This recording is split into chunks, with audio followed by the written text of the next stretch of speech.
aspartame is an artificial sweetener, an additive, and it's a chemical. It's not a natural product, it's a chemical. The molecule is made up of three components. Two are amino acids, the so-called building blocks of protein. One is called phenylalanine, which is about 50% of the molecule, and the other is aspartic acid, which is like 40%. The other 10% is a so-called methyl ester, which as soon as because it's swallowed, becomes free methyl alcohol, methanol, wood alcohol, which is a poison, a real poison. Had I seen the chemical formula on this product, I would never have touched it. You know, the poisonous effect of methyl alcohol and its methyl esters are well known.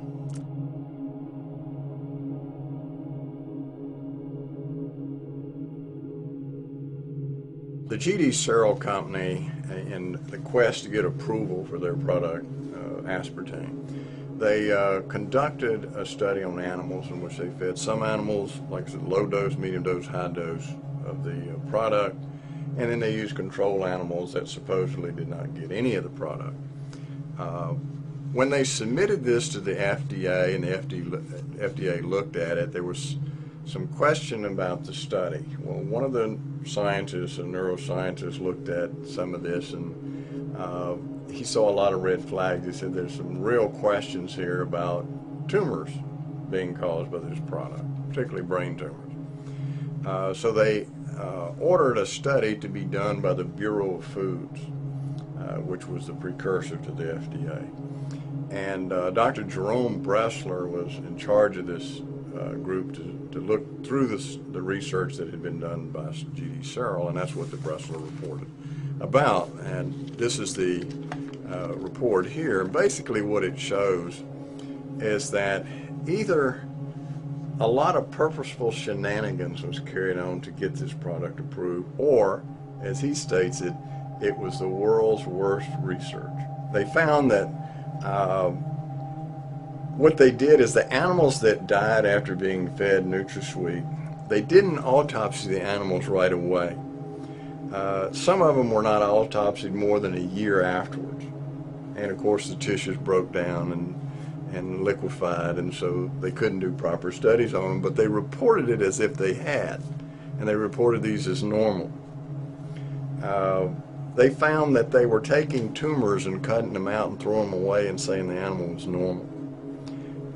They had animal tissues that had obvious tumors in it that were reported normal. They had, in one of the cases here that's reported, a lymph node that was enlarged. And this G.D. Searle pathologist reported it as a normal lymph node. When the scientists from the Bureau of Foods looked at it, they said it was an obvious lymphosarcoma, a highly malignant tumor.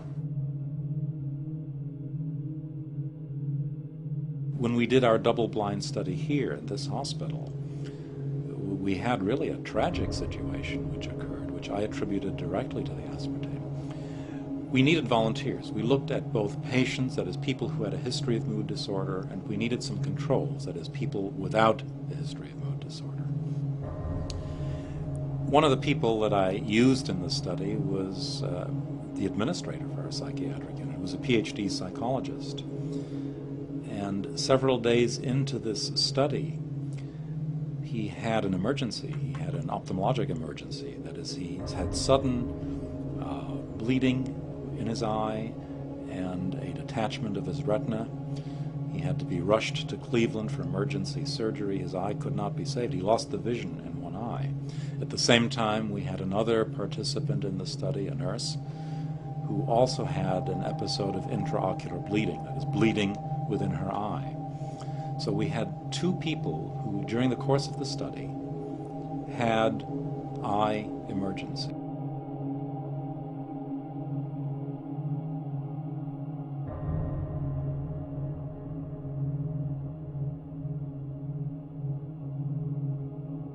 Well, an excitotoxin, basically what it does, it's a normal transmitter in the brain. These are chemicals that allow brain cells to communicate.